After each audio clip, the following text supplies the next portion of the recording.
बिस्मिल्लाहिर्रहमानिर्रहीम। अस्सलामुअलैकुम।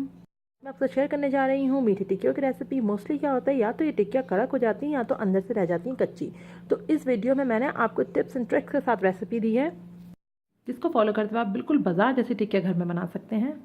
आप इसको शाम के चाय के साथ एंजॉय कर सकते हैं, ब्रेकफास्ट में ले सकते हैं। मोस्टली लोग इसको जो है वो रजब के महीने में बनाते हैं, तो आप उसमें ट्राई कर सकते हैं। रेसिपी पसंद आने पर चैनल को सब्सक्राइब करना, वीडियो को लाइक करना बिल्कुल ना भूलिए।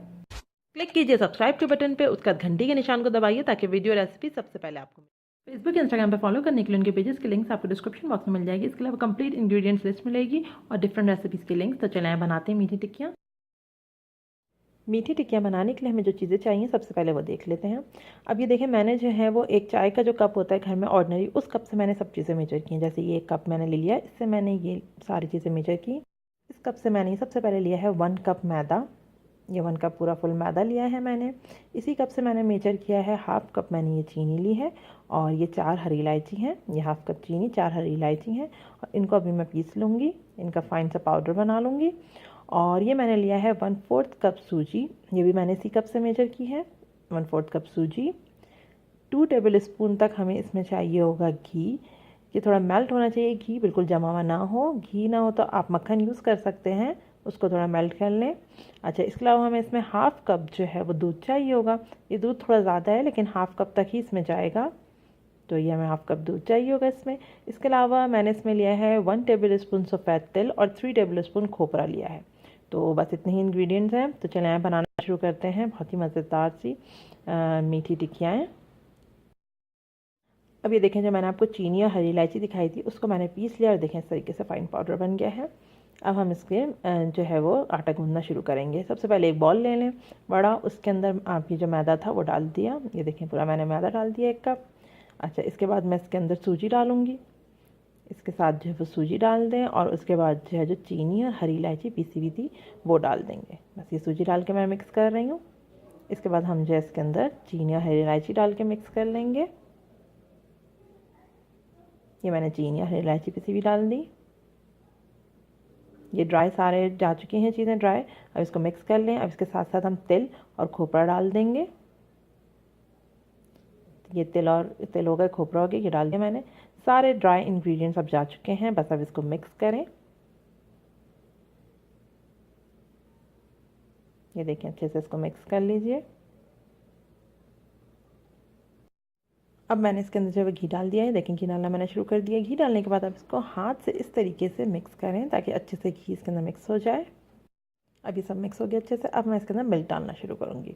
मिल्क डालते हुए आपको इस बात का ख़ास ख्याल रखना है कि थोड़ा थोड़ा करके मिल्क डालें, क्योंकि हमने इसके अंदर पिसी हुई चीनी यूज़ किया, और पिसी हुई चीनी में जैसे ही मिल्क डलेगा तो चीनी जो है वो मेल्ट होना शुरू हो जाएगी। तो यह है कि थोड़ा थोड़ा करके मिल्क डालें ताकि जो है वो बाइंडिंग प्रॉपर हो, और बैटर आपका जो है जो आटा आप गूंद रहे हैं वो सॉफ्ट और अच्छा गूंदें।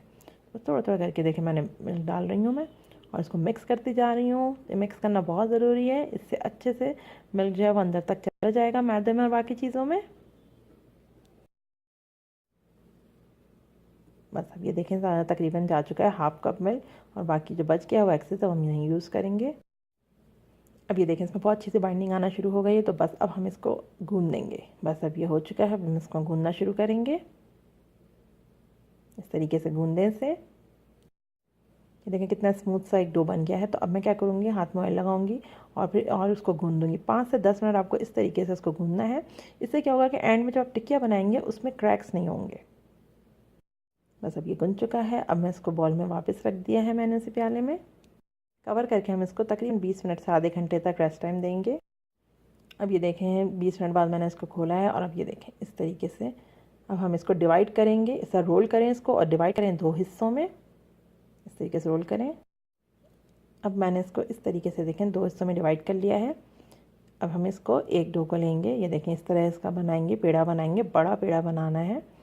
बस इस तरह पेड़ा बन गया है ये। अब हम क्या करेंगे कि ऑयल जो है वो लगाएंगे अपने हाथों में, और जो बेलन हमारा उसमें ऑयल लगाएंगे ताकि अब ये अच्छे से बेलें। बस अब खुश्की बिल्कुल यूज़ नहीं करनी है आपको, ऑयल से हम इसको बेलेंगे। अब इसको हल्के हाथों से इवन बेलें, बिल्कुल कहीं से मोटा पतला ना हो, कोशिश करें इवन बेलें, और ना ज़्यादा पतला बेलें ना ज़्यादा मोटा। इस तरीके से बेलें इसे। ये देखें मैंने इस तरह रोटी की शेप में इसको बेल लिया है, और ये देखें मैं आपको इसकी मोटाई दिखा, इतना मोटा कम से कम होना चाहिए। बस अब ये बिल चुका है। तो अब आप कोई कटर ले लें या ग्लास ले लें इस तरीके से, जिसका डाया इतना बड़ा हो। ये आप डाया का तरह ध्यान रखें। ये देखें इतना बड़ा डाया हो, टिक्की जितना डाया हो, बस इस तरीके से करके आप जो है वो उसको इस तरह शेप से निकालते जाएं। और रोटी का बहुत ख्याल रखें कि बहुत बारीक होगी तो कड़क हो जाएगी और मोटी होगी तो कच्ची रह जाएगी। बस ये देखें अब ये हो चुकी हैं टिक्कियाँ, इस तरीके से शेप आ चुका है। तो अब मैं इसको हटा दूँगी और इनको प्लेट में ले लूँगी टिक्कियों को। सारे डो को हमने ये टिक्कियों का शेप दे दिया है और तकरीबन 17 टिक्कियाँ बनी हैं इस पूरे डो से। तो बस हम इसको फ्राई करेंगे। अब मैंने जो है वो ऑयल गरम कर लिया था, अच्छे से ऑयल गरम हो गया तो मैंने फ्लेम को कर दिया मीडियम। अब मीडियम फ्लेम पे देखिए मैं चेक कर रही हूँ, इस तरीके से आप चेक ज़रूर करें कि थोड़ा सा डालें आप और फ़ौरन से ऊपर आ जाए, लेकिन एकदम से जो है वो गर्म ना हो तेल। तो बस इसका मतलब मीडियम फ्लेम है, तेल डन है। अब मैं इसके अंदर जो है वो ये टिक्कियाँ डालना शुरू करूँगी। ये टिक्कियाँ मैंने डाल दी हैं, मैक्सिमम जितनी आए बस उतनी ही डालें और इस तरह करके उसको अलटते पलटते रहें ताकि इवन कलर रहे और बिल्कुल सही पके। अब ये देखें टिक्की अच्छे से बन चुकी हैं, कलर इसमें बहुत अच्छा आ गया है। तो हम इसको निकाल लेंगे। अच्छा, ये एक बैच को मैंने निकाल लिया है और ये एक बैच हो चुका है तो मैंने इसको निकाल लिया है। और इसी ऑयल में हम फिर बाकी जो हमारे पास टिक्कियाँ बनी हुई वो डालना शुरू करेंगे। ये मैं वेट कर रही हूँ थोड़ा इसका ऑयल निकल जाए, जब तक मैं बाकी टिक्कियाँ भी इसमें डाल दी हैं मैंने, और वो भी इसी तरह फ्राई कर लूँगी जिससे हमने इसको फ्राई किया है। चमचा ज़रूर चलाते रहें हल्के हाथों से ताकि इवन कलर रहे और सही से पके। मीडियम फ्लेम रखें। बहुत ही मज़ेदार खस्ता करारी सी हमारे पास जो है वो मीठी टिक्कियाँ बन चुकी हैं और आप देख सकते हैं कितने मज़े की बनी हैं। ये मैं बार बार आप इसको दिखा रही हूँ कि इतना आपको मोटा रखना है, इसे बिल्कुल पतला नहीं रखें वरना ये जो है वो कड़क रहेंगी, मोटा रखें तो कच्ची रहेंगी। और ये देखें अंदर से मैं दिखा रही हूँ बिल्कुल अंदर से ही पक चुकी हैं, बेहतरीन ये बनी हैं। आप चाहें तो इसको जो है वो आराम से स्टोर कर सकते हैं एयर टाइट कंटेनर में और शाम को आप इसको एंजॉय कर सकते हैं चाय के साथ।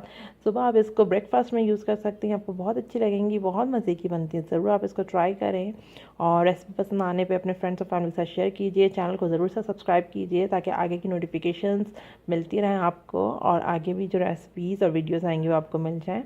तो ज़रूर इस रेसिपी को ट्राई कीजिए, हमें लाइक कीजिए। अल्लाह हाफ़िज़।